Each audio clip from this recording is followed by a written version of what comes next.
Bom dia, saúde os irmãos com a graça e a paz do nosso Senhor Jesus Cristo. Amém.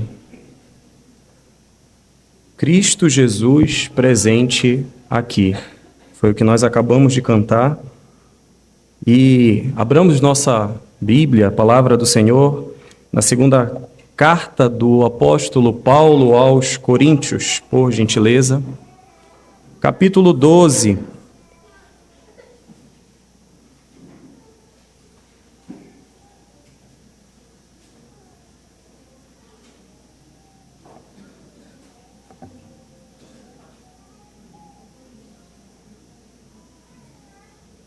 Segunda carta do apóstolo Paulo aos Coríntios, capítulo 12, do versículo 1 ao versículo 10. Essa é a porção do Senhor para esta manhã. Farei leitura, os irmãos acompanhem. Diz assim, irmãos, a palavra de Deus. Se é necessário que me glorie, ainda que não convém, passarei as visões e revelações do Senhor. Conheço um homem em Cristo que há 14 anos foi arrebatado até o terceiro céu. Se no corpo ou fora do corpo, não sei. Deus o sabe. E sei que o tal homem, se no corpo ou fora do corpo, não sei. Deus o sabe. Foi arrebatado ao paraíso e ouviu palavras inefáveis, as quais não é lícito ao homem referir. De tal coisa me gloriarei, não porém de mim mesmo, salvo nas minhas fraquezas. Pois, se eu vier a gloriar-me, não serei nécio, porque direi a verdade. Mas abstenho-me para que ninguém se preocupe comigo mais do que em mim vê ou de mim ouve. E para que não me ensoberbecesse com a grandeza das revelações, foi-me posto um espinho na carne, mensageiro de Satanás, para me esbofetear, a fim de que não me exalte. Por causa disto, 3 vezes pedi ao Senhor que o afastasse de mim. Então ele me disse: a minha graça te basta, porque o poder se aperfeiçoa na fraqueza. De boa vontade, pois, mais me gloriarei nas fraquezas, para que sobre mim repouse o poder de Cristo. Pelo que sinto prazer nas fraquezas, nas injúrias, nas necessidades, nas perseguições, nas angústias, por amor de Cristo. Porque quando sou fraco, então é que eu sou forte. Oremos mais uma vez. Senhor Deus, Pai bondoso, no nosso Senhor Jesus Cristo, que Teu Santo Espírito nos ilumine para compreender Tua Santa Palavra, que haja, Pai, eficazmente nas nossas vidas, para a glória do Teu Santo Nome. Amém. Certa vez, num retiro de pastores, após o momento no momento de intervalo, eles resolveram nadar em um açude que havia naquele local do retiro, sendo que havia uma placa dizendo que era proibido se afastar da borda do açude porque era muito fundo e era perigoso. Mas um dos pastores mais corajosos, ele desconsiderou aquela placa e resolveu se aventurar até o meio. Não sei se quem já fez isso algum dia percebe que quando você chega no meio, as câimbras começam a aparecer e não tem dor que faça você voltar. E as câimbras apareceram naquele pastor. E ele começou a se debater naquele meio do açude e os demais pastores na borda começaram a gritar e nenhum teve a coragem de pular, até que lembraram que um daqueles que estavam ali fora tinha sido atleta alguns anos atrás. E chamaram ele para que ele fosse socorrer o amigo pastor. E ele ficou de braço cruzado, esperando. E o pastor foi afundando, até que ele desistiu das próprias forças. E aí, então, o pastor maratonista pulou, deu 3 braçadas, pegou aquele pastor e trouxe ele vivo. Os outros pastores ficaram totalmente revoltados, Por que que ele esperou tanto tempo para ir resgatar o amigo? E ele explicou: eu só poderia salvá-lo depois que ele desistisse de si, porque enquanto ele tinha forças, se eu fosse lá, ele ia afogar nós dois. Alguma vez na vida você já chegou ao fim da linha dos seus recursos, das suas habilidades? Alguma vez você percebeu que os seus talentos não seria o suficiente para resolver aquela questão? Ou que você não tinha competência para fazer aquilo? Nesse dia, você lembra qual foi a sua ação? Não tenham como resolver isso. Eu não faço ideia do que fazer. O que você fez quando percebeu que os seus recursos financeiros, as suas habilidades educacionais, os seus conhecimentos técnicos ou os medicamentos administrados não foram capazes de resolver aquele problema? Você lembra de algum relacionamento que você já tentou reatar e já fez de tudo e não conseguiu, e que aquilo lá chegou ao fim? O que você fez? Quais foram as suas ações? Nesse dia, que pode ser hoje, você acha que não tem mais nada para fazer? Meus irmãos, Paulo conta aqui uma história de um homem que foi arrebatado ao terceiro céu. Ele teve visões, ele recebeu revelações de Deus, mas ele prefere não se gloriar nessas revelações, nessas forças externas, nesse privilégio. Paulo se gloria nas suas fraquezas, algo que vai na contramão da nossa cultura. Ninguém quer se gloriar na fraqueza. Ninguém quer falar para as pessoas sobre as fraquezas. Paulo, ao receber essas revelações, ele recebe de presente um espinho na carne. Um problema ou uma aflição que mantinha ele de maneira humilde, dependente de Deus. Não tinha recursos, não tinha nada, não tinha habilidades que o levasse a resolver aquilo. Paulo descreve como ele pediu a Deus que o libertasse desse espinho. Esse espinho estava afligindo, angustiando, estava fazendo ele sofrer. Mas o Senhor Deus disse para ele que não, a graça era suficiente. É por isso que Paulo, meus irmãos, nessa pequena porção da palavra de Deus nessa manhã, traz ensinamentos preciosos de como nós devemos caminhar nessa vida, nessa nossa peregrinação, em meio às tantas e tantas lutas que nós temos e batalhamos, e lutamos, e travamos. Por isso que o tema do nosso sermão é a minha graça te basta. Olhando para o versículo 1 do nosso texto, nosso sermão está dividido em duas partes. Do versículo 1 ao 4, nós vamos perceber as experiências espirituais que o apóstolo Paulo tem. E, em segundo lugar, as limitações humanas do apóstolo Paulo, do versículo 5 ao versículo 10. Bem resumido, um texto pequeno, mas que nos traz ensinamento. Esse é um texto conhecido de muitos. Muitos louvores entoam a minha graça te basta. O terceiro céu, o que é isso? O que o apóstolo Paulo fala sobre isso? E nós estamos, meus irmãos, no 22º sermão desta série de sermões. Se o Senhor assim permitir, mais 2 sermões a gente finaliza toda a carta de 2 Coríntios. Do versículo 1 ao versículo 10, a minha graça te basta, fala sobre essas experiências e as limitações.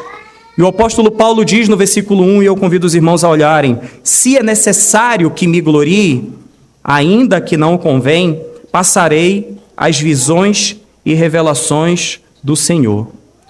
Meus irmãos, o apóstolo Paulo continua a sua defesa sobre o seu apostolado. Só lembrando aqueles que não estavam aqui nos últimos meses, o apóstolo Paulo é confrontado, sendo acusado de não ser um apóstolo, dentro de uma igreja da qual ele plantou, irmãos que ele amava, e ele precisa responder a essas acusações. Então, ele começa falando a partir do capítulo 10 que ele iria se gloriar, baixar o sarrafo e conversar com eles como se fosse um tolo se gloriando. Mas ele sabe que toda a glória pertence ao Senhor, mas para que a igreja entendesse. E ele defende esse apostolado dele. Paulo, meus irmãos, ele mostra que ele era fraco, não de palavras ou de teologia, mas diante do Senhor ele se gloriava nos sofrimentos, nas angústias, nas lutas que ele passou. Ele dá uma lista grande de sofrimentos para a gente no capítulo 11, que nós falamos na última vez, versículo 23. Ele trabalhou muito, teve açoite, perigo de morte, ele foi fustigado por varas, apedrejado, jornadas de mar em perigos, salteadores, luta dentro da igreja. Irmãos, o apóstolo Paulo é alguém que sofreu. Mas esse irmão que sofreu, ele também teve alguns privilégios. E desde a época da sua conversão na estrada de Damasco, Paulo havia recebido comunicações do próprio Senhor por meio de visões. Lucas, em Atos dos Apóstolos, livro que foi pregado aqui pelo pastor Alex, ele relata no capítulo 16, versículo 9 e 10, que à noite sobreveio a Paulo uma visão, na qual um varão macedônio estava em pé e lhe rogava, dizendo: passa a Macedônia e ajuda-nos. Versículo 10 do capítulo 16 de Atos. Assim que teve a visão, imediatamente procuramos partir para aquele destino. No capítulo 18, mais à frente, Paulo teve outra visão, versículo 9 e 10. No capítulo 22, versículo 17, sobreveio um êxtase e ele viu alguém que falava com ele. Mais uma revelação. Capítulo 23, ele tem mais uma revelação, quando o Senhor mesmo coloca-se ao lado dele. Capítulo 26, ele tem uma visão celestial. Capítulo 27 tem um anjo de Deus. Ou seja, meus irmãos, o apóstolo Paulo tinha o privilégio de receber visões. Essas revelações aconteciam para ele. Mas Paulo, meus irmãos, quer afirmar a sua vocação. A ideia dele é afirmar o seu chamado apostólico que estava sendo combatido dentro daquela igreja.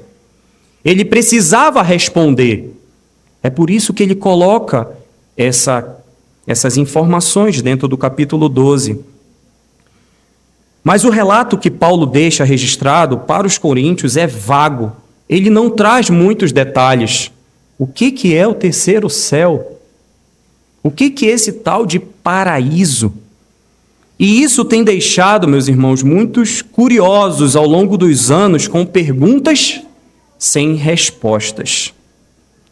E, meus irmãos, quando se trata de revelações, quando a Bíblia trata de visões, nós devemos lembrar que as Escrituras nos ensinam sobre a criação e a redenção. É isso que ela nos ensina. Ela não nos traz detalhes da vida por vir, ela nos mostra que existe. Mas às vezes a gente quer inferir coisas demais que vão além do que as Escrituras nos ensinam. É na própria Escritura que nós aprendemos sobre Deuteronômio 29 e 29. As coisas encobertas pertencem ao Senhor. Nosso Deus, porém, as reveladas nos pertencem a nós e a nossos filhos para sempre, para que cumpramos todas as palavras desta lei. O que foi revelado, meus irmãos, já está aqui. E acreditem, tem muita coisa aqui que nós temos que nos debruçar. Não dá tempo, ou não temos tempo para ficar inferindo e fazendo ilações nas nossas mentes. Devemos evitar deduzir coisas que a Escritura não afirma. Se ela não está dizendo, devemos evitar fazer essas afirmações. Isso é saudável para a igreja. Nos versículos seguintes, temos o apóstolo Paulo usando essas comunicações que ele recebeu do Senhor. Para quê? Para mostrar que ele tinha uma posição privilegiada diante daquela igreja.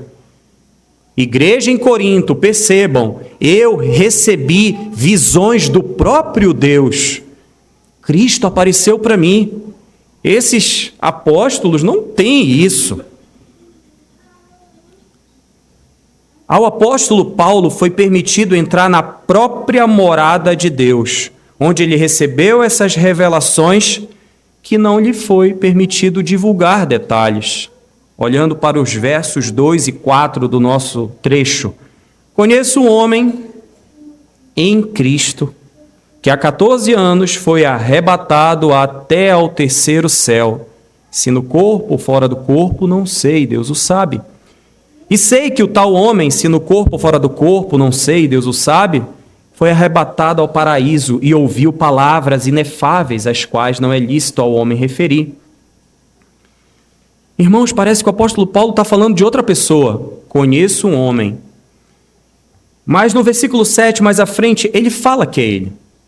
Ele está falando de si. Lá, ele diz que um espinho na carne o impede de se envaidecer por ter recebido essas revelações extraordinárias. Mas ele faz o uso da terceira pessoa. Tem um querido presbítero que, por vezes, ele fala desse jeito.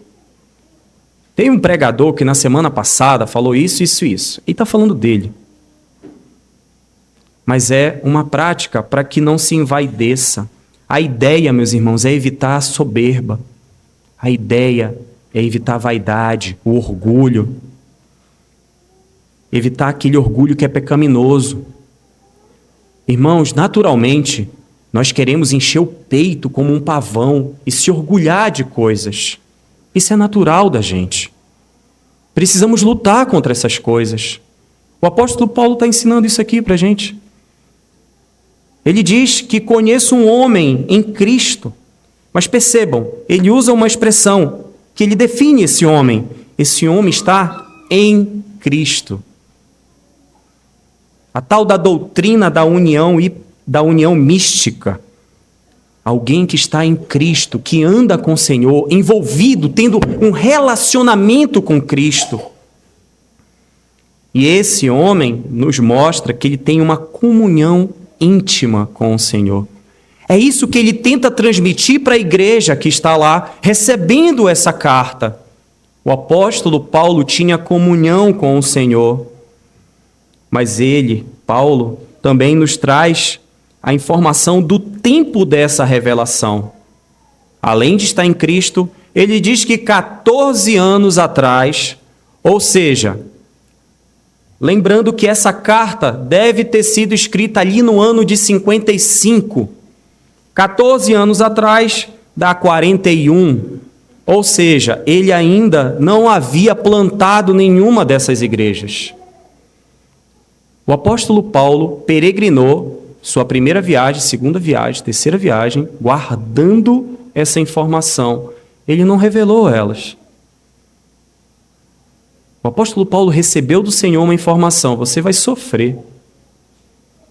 Eu vou te dar visões, mas isso vai ser para fortalecer você. Atos 15 nos ajuda também, nos mostra que ele passou pela Síria e a Cilícia confirmando as igrejas. Isso lá no ano 42 ou 43. Há 14 anos o apóstolo Paulo recebeu uma visão, uma revelação do terceiro céu. Paulo guardou essa informação. E isso nos mostra o ponto importante que ele precisou chegar para trazer para a igreja de Corinto uma informação que ele não queria dar para ninguém. Irmãos, a situação na igreja em Corinto era tão séria, tão grave, que ele precisou colocar no papel, na pena, informações que ele não queria contar e que ele não contou para ninguém. Tamanho amor do apóstolo Paulo por aquela igreja.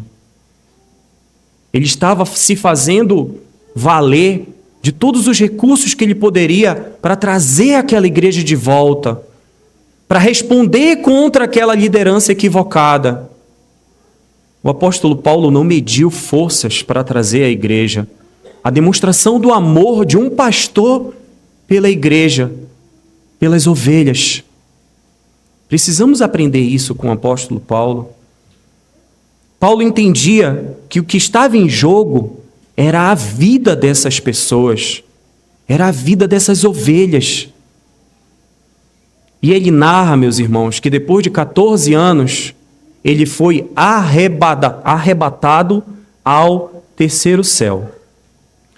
E a palavra arrebatado aqui, meus irmãos, ela está num verbo no grego que a gente chama de auristo. Esse verbo, ele é um tempo verbal usado para apresentar uma ação de um momento, de um evento instantâneo. Ele foi arrebatado, ele subiu.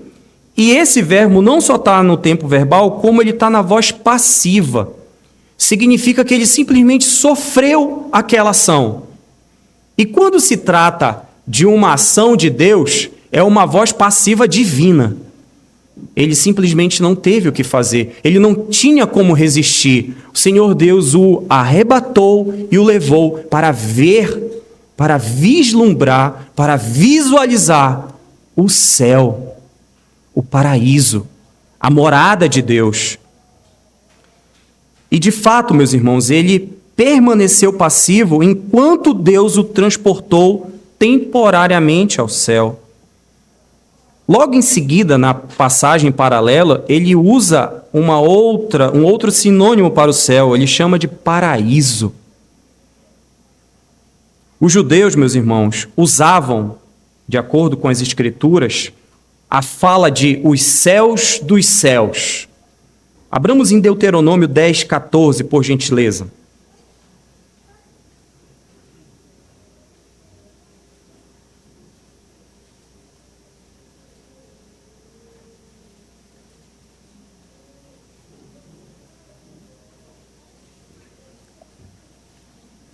Deuteronômio 10, 14 diz: eis que os céus e os céus dos céus são do Senhor teu Deus, a terra e tudo o que nela há.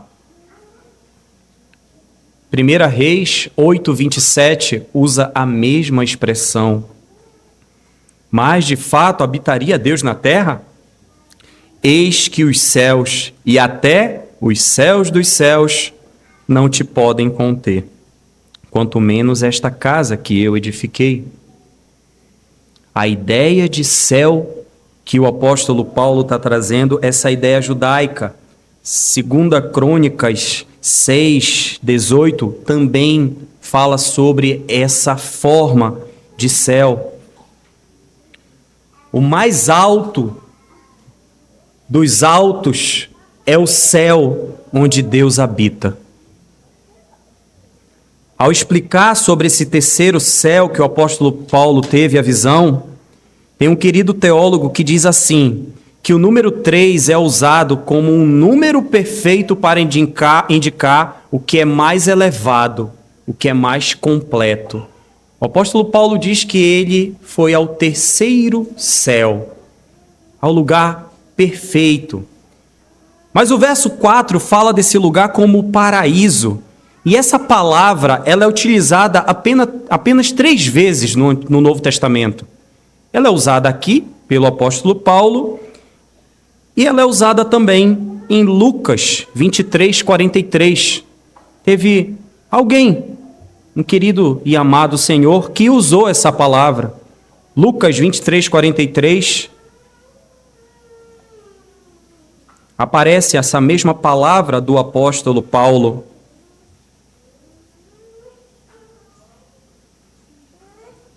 Jesus lhe respondeu: em verdade te digo que hoje estarás comigo no paraíso. Aquele ladrão na cruz haveria de estar nos céus dos céus. A palavra paraíso, meus irmãos, ela vem de um antigo persa e ela expressa a ideia de um parque cercado por muros. É a mesma ideia de Gênesis 3, 24, que foi usada algumas vezes como um lugar agradável, um lugar deleitável. O céu, meus irmãos, é um lugar prazeroso. E o apóstolo Paulo teve uma visão do céu. Tem como escrever? Descrever? Não há palavras, irmãos. O terceiro lugar que paraíso aparece é em Apocalipse 2, versículo 7, quando João escreve para a igreja em Éfeso. E ele diz lá no finalzinho: quem tem ouvidos, ouça o que o Espírito diz às igrejas. Ao vencedor, dar-lhe-ei que se alimente da árvore da vida que se encontra no paraíso de Deus. Paulo foi arrebatado ao terceiro céu. Mas, irmãos, não foi para ouvir um sermão doutrinário. Paulo não esteve lá para receber uma revelação que nos fosse entregue. Ele ouviu sons celestiais e vislumbrou aquele lugar, aquele paraíso. Ele vislumbrou um local que ele é incapaz de descrever. Deus concedeu isso a ele há 14 anos atrás e ele não falou para ninguém. Paulo tinha todos os motivos para se ensoberbecer. Caramba, imagina só o privilégio de ser arrebatado. Mas o céu está numa esfera tão diferente que ela não tem como ser comparada com nada nessa terra. A gente até tenta. A gente diz que a gente experimenta um pedacinho do céu cada domingo que a gente vem aqui. Normalmente, quando a gente experimenta alguma coisa muito boa, a gente fala assim: nossa, se isso aqui é bom, imagine no céu. Se isso aqui é bom, imagina o céu. Paulo era incapaz, meus irmãos, de retratar aquela revelação. Ele teve revelações espirituais, experiência espiritual. Ele revelou porque ele precisava usar de todos os artifícios possíveis para trazer aquela igreja de volta. E aqui, meus irmãos, por vezes nós negamos experiências. Existe uma certa resistência em relação a experiências dentro do nosso meio. Isso é uma falha. Não devemos enaltecer, mas também não podemos negligenciar. Como diz um querido pastor, e eu já repeti isso para os irmãos, eu não nego as suas experiências com Deus porque eu não nego as minhas experiências com Deus. Mas elas não são caráter revelacionais. E o Senhor Deus age com cada um de nós à sua própria maneira, amorosamente. Precisamos ter isso. O apóstolo Paulo teve esse privilégio. Paulo tinha todo motivo para se encher de orgulho, se encher de soberba. Paulo era um homem pecador, assim como nós. Mas por essa razão, Deus providenciou uma solução. Nós chegamos ao nosso segundo ponto, versículo 5, as limitações humanas. De tal coisa me gloriarei, não porém de mim mesmo, salvo nas minhas fraquezas. Irmãos, a Nova Versão Transformadora traduz esse versículo 5 da seguinte forma: da experiência desse homem, eu teria razão de me orgulhar, mas eu não farei isso. Na verdade, minhas fraquezas são minha única razão de orgulho. É nas minhas fraquezas que eu me orgulho. Continua falando de si na terceira pessoa para evitar a tal da soberba. A soberba que muitos de nós carregamos. E são inúmeros os motivos. Percebam, mais uma vez o apóstolo Paulo está se gloriando nas fraquezas. Ele tinha falado no capítulo 11, versículo 23, várias delas. As revelações não foram para a sua glória. As revelações serviram para encorajá-lo, fortalecê-lo na caminhada. Sempre lembrar que alguns anos atrás, o Senhor Deus se revelou. Ele me mostrou o que me espera. Capítulo 5, o apóstolo Paulo fala sobre isso. Capítulo 5 de 2 Coríntios. Sabemos que, um pouquinho mais atrás, 3 folhas atrás, versículo 1. Sabemos que se a nossa casa terrestre deste tabernáculo se desfizer, temos da parte de Deus um edifício, casa não feita por mãos, eternas nos céus. E por isso, neste tabernáculo gememos, aspirando por sermos revestidos da nossa habitação celestial. Como é que Paulo sabia disso?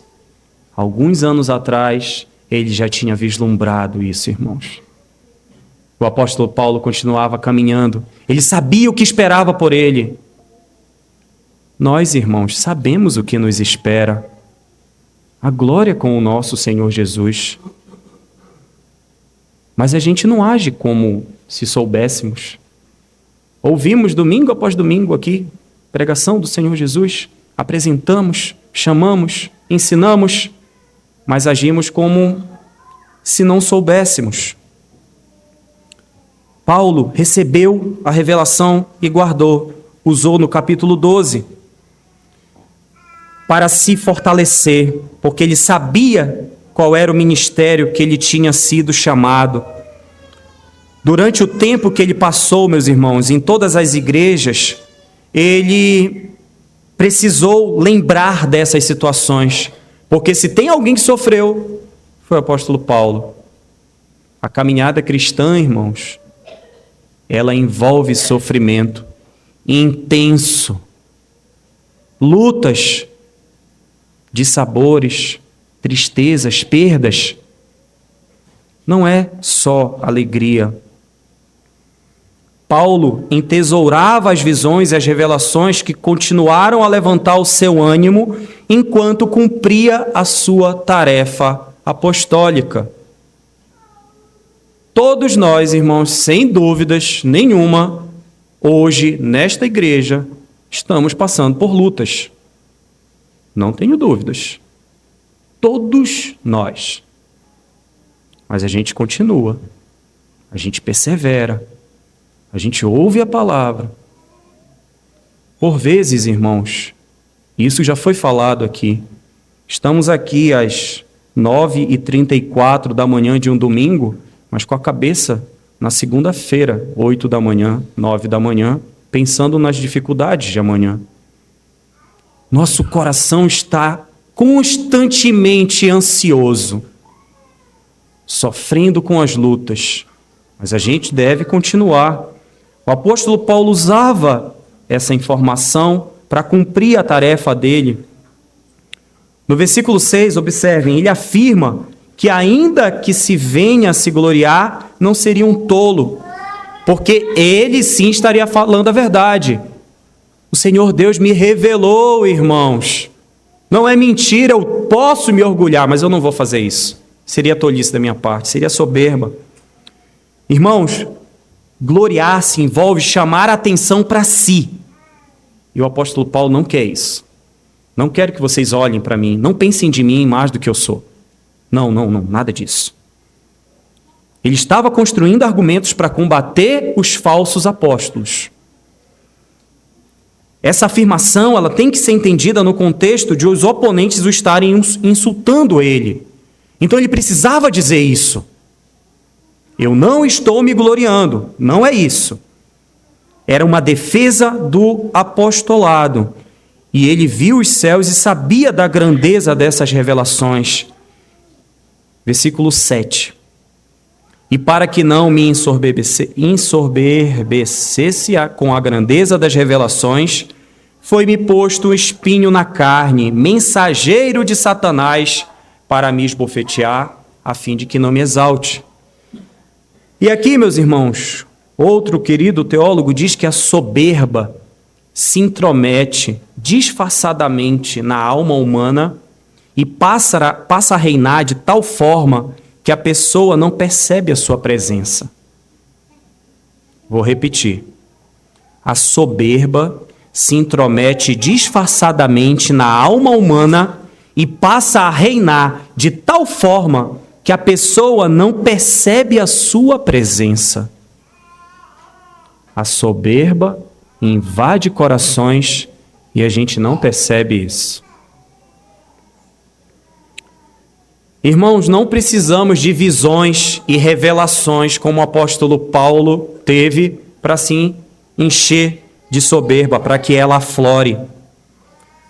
A autossuficiência, ela é presente na vida de muitos de nós. Eu me basto, eu não preciso de ajuda. A presunção nos leva à soberba. O amor próprio nos leva à soberba. A vaidade nos leva à soberba. Não precisa ter revelação. Ela está presente na gente. A aquisição de um bem, a conquista de algo. A gente se envaidece, irmãos. A soberba se intromete. E a soberba precede a ruína. O Senhor, meus irmãos, interveio, dando a Paulo um espinho na carne. Como ele tratou essa soberba? Colocando no apóstolo Paulo um espinho na carne. E essa palavra espinho, meus irmãos, ela significa estaca. A tradução dela é estaca. Mas ela não no sentido de crucificação. Espinho é pequeno demais para o que essa palavra representa no grego. Mas ela também é pesada demais para o que representa a crucificação. Como não tem um meio termo, ela é um objeto que fere a pele de Paulo. É um objeto que machuca consideravelmente o apóstolo Paulo. E ele também usa a palavra carne, que aponta para a fragilidade do seu corpo físico. A maioria dos estudiosos, meus irmãos, concorda que esse termo deve ser interpretado literalmente, ou seja, que o apóstolo Paulo estava sofrendo uma dor física. E lutas, sofrimentos geram dores físicas. Situações emotivas de alto estresse gera dor física. Aquela dor que você extravasa com um grito de não aguentar mais. Não precisa ser somente uma dor de doença, pedra nos rins, perdas, irmãos. A perda de um filho gera uma dor física incalculável. A perda de um ente querido. Derrotas, irmãos, geram dores.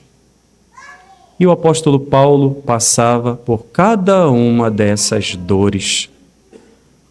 Sofrimentos no mais alto padrão.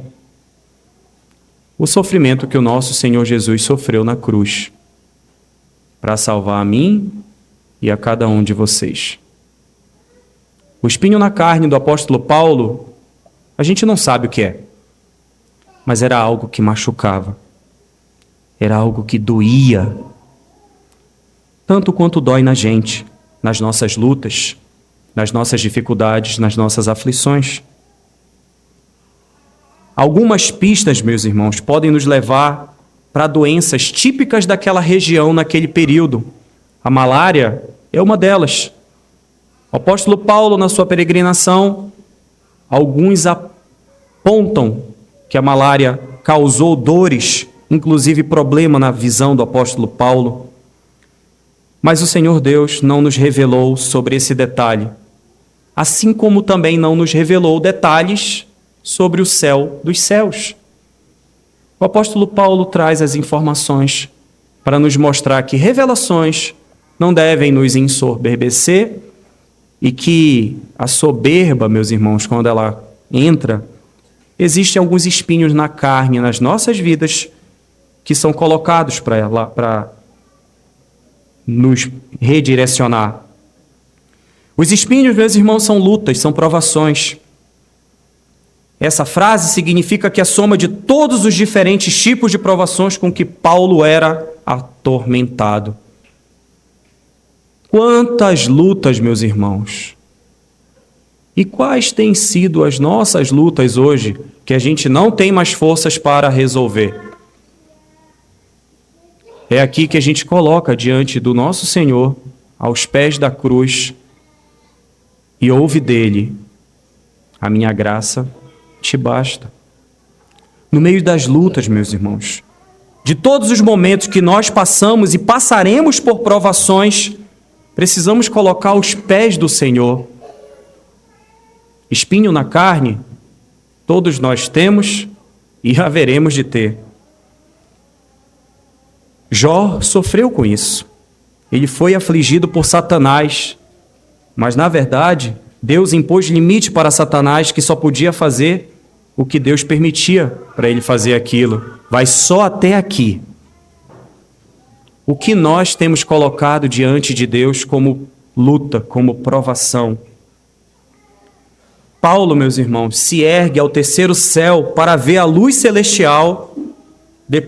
Paulo, que se ergue ao terceiro céu para ver a luz celestial, é depois continuamente atormentado por um mensageiro do príncipe das trevas.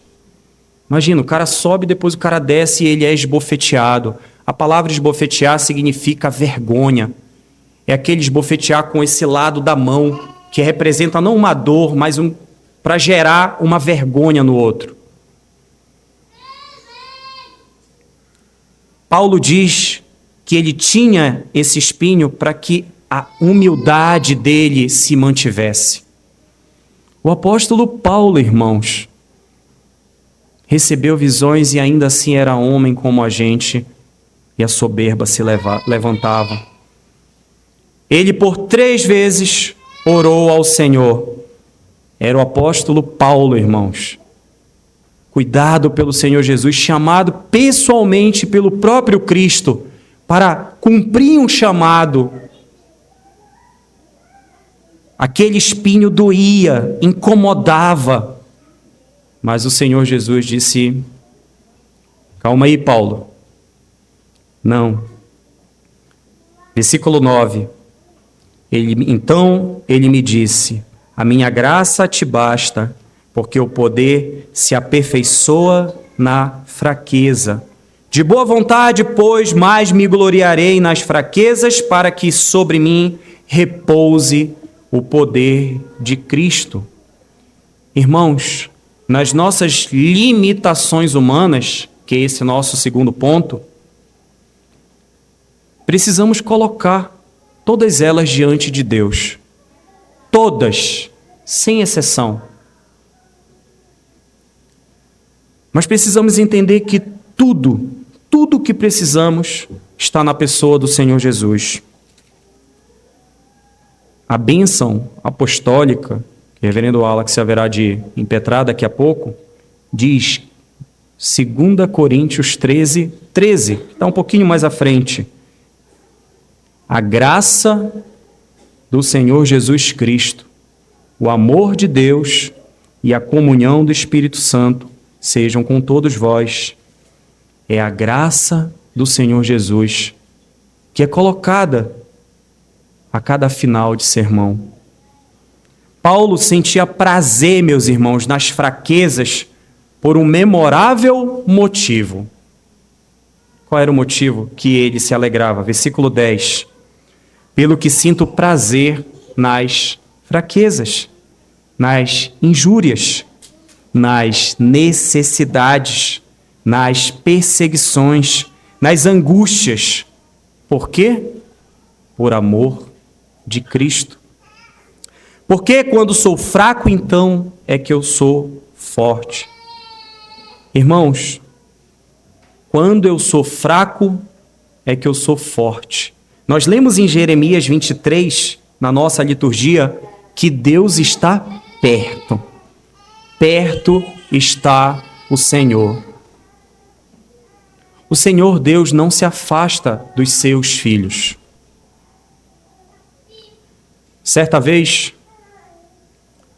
um homem, ao chegar ao céu, olhou para trás e ele percebeu que na sua caminhada sempre haviam duas pegadas.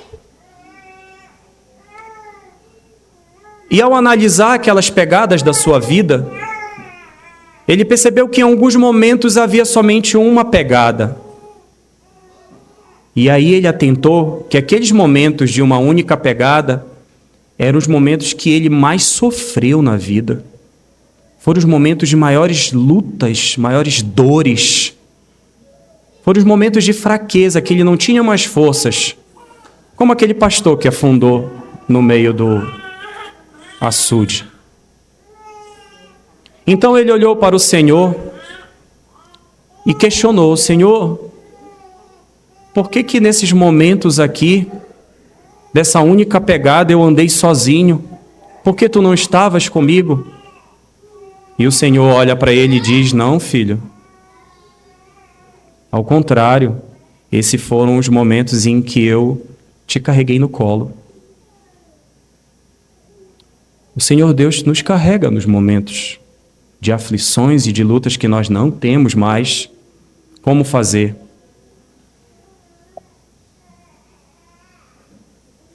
Filipenses 4:13.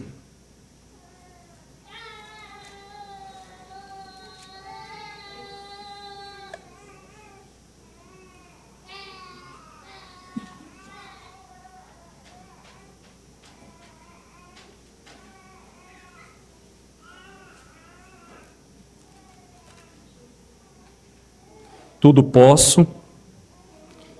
E o original desse versículo é em Cristo que me dá forças. A nossa versão não tem a palavra do nosso Senhor e Salvador aqui. Mas o original é: tudo posso em Cristo que me dá forças. Irmãos, nas nossas lutas, nas nossas aflições, precisamos relembrar que a graça do nosso Senhor Jesus é o suficiente. Precisamos nos agarrar a essas coisas. O apóstolo Paulo defende isso. Qual tem sido o espinho que você tanto tem rogado ao Senhor para que saia da sua vida, que o Senhor Deus ainda não tirou? Qual tem sido a sua luta, a sua aflição? Qual tem sido o motivo do seu grito forte dentro de um quarto escuro ou dentro de um carro fechado? Lembre-se, a minha graça te basta. Como aplicação, irmãos, precisamos extrair algumas verdades daqui. Em primeiro lugar, humildade diante das experiências que nós temos. Paulo mostra uma atitude de humildade em relação às experiências que ele teve. Também devemos praticar e cultivar a humildade nas nossas vidas. Lembrem-se, a soberba, ela se entranha de maneira disfarçada. Em segundo lugar, meus irmãos, nós não somos super-homens, nós não somos mulheres maravilhas, nós somos pecadores. Nós somos falhos e devemos aceitar as fraquezas, irmãos. É reconhecê-las. Paulo fala sobre o espinho da carne que o aflige e como ele aprendeu a aceitar as fraquezas. Precisamos aceitar as nossas limitações. Porque, em terceiro lugar, o poder de Deus se aperfeiçoa na nossa fraqueza. A sua graça é suficiente, o seu poder se aperfeiçoa, irmãos. E, meus irmãos, essa é a parte mais difícil. Mas nós devemos nos alegrar nas tribulações. Paulo diz que se alegra em suas fraquezas. Paulo se alegra nas injúrias. Paulo se alegra nas necessidades. Isso nos desafia a mudar a nossa perspectiva, a lidar de maneira corajosa, com alegria. Existem muitos e muitos exemplos que nós conhecemos de pessoas nas suas lutas de doenças infindáveis, com um sorriso imenso no rosto que a gente não entende como há alegria. Alegria nas tribulações, meus irmãos. E por fim, não é dos fortes a vitória, nem dos que correm melhor, mas dos fiéis e sinceros que seguem junto ao Senhor. Oremos. Senhor Deus, Pai bondoso, nós te agradecemos, Pai, por tua santa palavra. Te agradecemos, Senhor Deus, e rogamos, Senhor, que tua graça e tua misericórdia esteja sobre as nossas vidas. Muitos, Pai, são os espinhos na nossa carne, mas também a soberba, a vaidade, o orgulho. Perdoa-nos, Senhor. Perdoa o teu povo. Derrama da tua misericórdia sobre as nossas vidas, para que o teu poder, Senhor, se aperfeiçoe, para que o nome de Cristo, Senhor, seja exaltado e que verdadeiramente, Senhor, esteja estampado em nossos corações que a tua graça nos basta. Oramos no nosso Senhor Jesus. Amém.